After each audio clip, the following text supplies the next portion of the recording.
I was inspired to do my research for the social studies project over the Ndebele women of South Africa.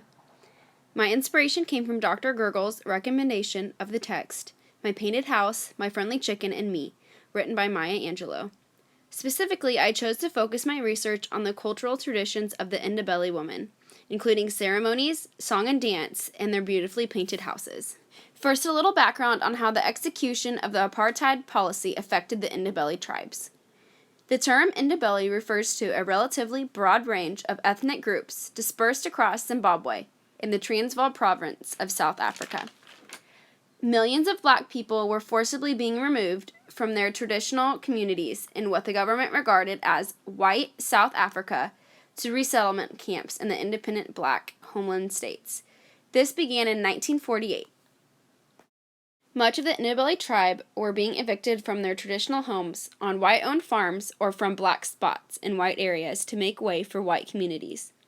They were being removed to an area north of Pretoria. This was to be the future national state of Ndebele. All Ndebele people were to automatically lose their South African citizenship, meaning their living, working, and recreational spaces within the city were to be segregated. Many of the photographs seen in this iMovie are borrowed from Margaret Courtney Clarke, who is an internationally published photojournalist and author of Ndebele, The Art of an African Tribe. Margaret was curious in capturing the decorated houses in her photographs, but most of these houses were on white farms in black spots. Critics were worried that there wouldn't be much left for Margaret to photograph, since most of the houses had been destroyed. However, even in the midst of the settlement camps in Ndebele, Margaret found a culture that was still very much alive. Up next, we take a look at the Ndebele culture. Willa is an Ndebele custom that divides child and man. Every 4 years, young men between the ages of 18 and 22 are sent away to temporary grass shelters, where they learn responsibilities towards their families and tribe. Willa is the main incentive behind the Ndebele woman's role as an artist. The women replaster the outside of their homes, then they paint impressions of everyday life using geometrical designs.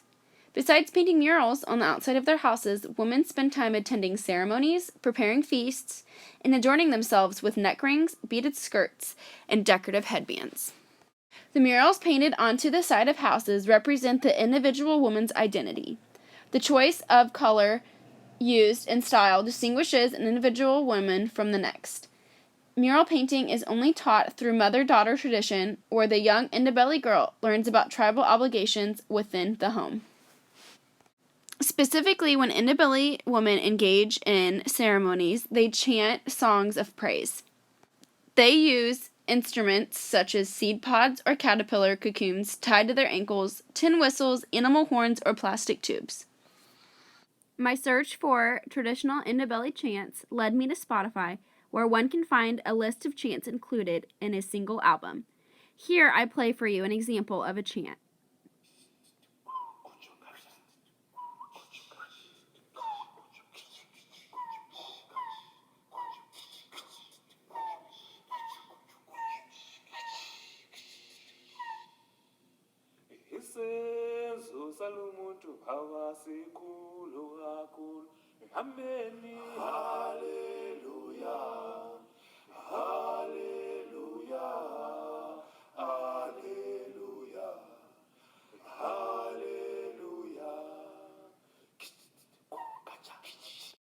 A few ways that I would turn my research into a lesson plan includes one standard that I chose regarding first grade.